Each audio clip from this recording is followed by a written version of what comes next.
देखिए, पूर्वांचल में तो बहुत अच्छा माहौल है, क्योंकि पूर्वांचल में लोकसभा का चुनाव लोग इस तरीके से, जनता इस दृष्टि से देख रही है कि कब वो मतदान करने का अवसर मिले, क्योंकि सभी लोग त्रस्त हैं, आर्थिक स्थिति से जूझ रहे हैं।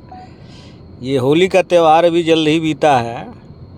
लोगों का ये था कि घर पे इस तरीके की व्यवस्था नहीं है कि किसी तरह इन लोगों की होली बीती है, तो सब लोग इंतज़ार में हैं कि 24 में परिवर्तन किया जाए।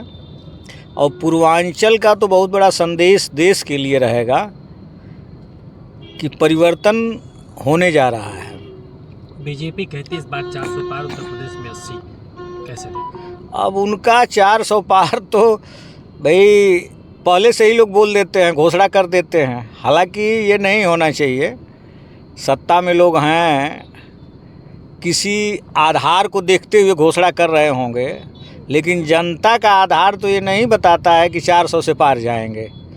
लेकिन और कुछ इसके अलावा आधार उनका हो सकता है जिस आधार पे कह रहे हों, लेकिन हमको नहीं लग रहा है कि उस मंसूबे पे ये खरे उतर पाएंगे और जनता उतरने देगी। आप लोग की क्या तैयारी है? हम लोगों की तैयारी है, पूरी जनता साथ में है, जनता के सहयोग में हम लोग लगे हैं। पूरी जनता को एक एक बात बताने का काम हम लोग कर रहे हैं। सब लोग आर्थिक स्थिति से जूझ रहे हैं, उनके बारे में हम लोग बता रहे हैं कि ये देश कितना नीचे गया आर्थिक स्थिति में। शिक्षा, शिक्षक, शिक्षार्थी सब लोग त्रस्त हैं। पढ़ाई छोड़ छोड़ के नौजवान भाग रहा है, नौकरी के लिए दर दर भटक रहा है, बेरोजगारों की बहुत बड़ी कतार खड़ी हो गई है। इस स्थिति में नौजवान परिवर्तन तो लाएगा ही लाएगा, उसमें दो राय नहीं है। क्या लगता है जो तमाम सारे मुद्दे हैं उसका कितना असर पड़ेगा? मुद्दे तो कुछ है ही नहीं है, ठोस मुद्दा तो कोई नहीं है। देखिए, बेरोजगारों को रोज़गार चाहिए। जो इन लोगों ने वादा किया था 2 करोड़ रोज़गार का, वो नहीं के बराबर रहा। जो आर्थिक मदद करने का इन लोगों ने कहा था 15 लाख रुपए या जो भी, उसका भी असर कुछ नहीं रहा, न किया गया।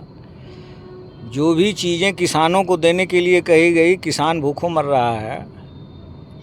स्थिति ये है कि किसान इतने दिनों से धरना कर रहा है, किसानों का कोई सुन नहीं रहा है, नौजवानों का कोई सुन नहीं रहा है। अस्पतालों की दशा दयनीय है, कोई भी व्यवस्था सुचारू रूप से नहीं चल पा रही है।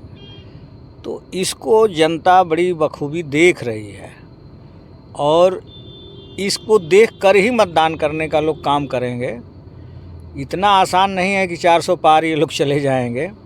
अब तो 24 के चुनाव के बाद पता चलेगा कि कितना पार जा रहा है।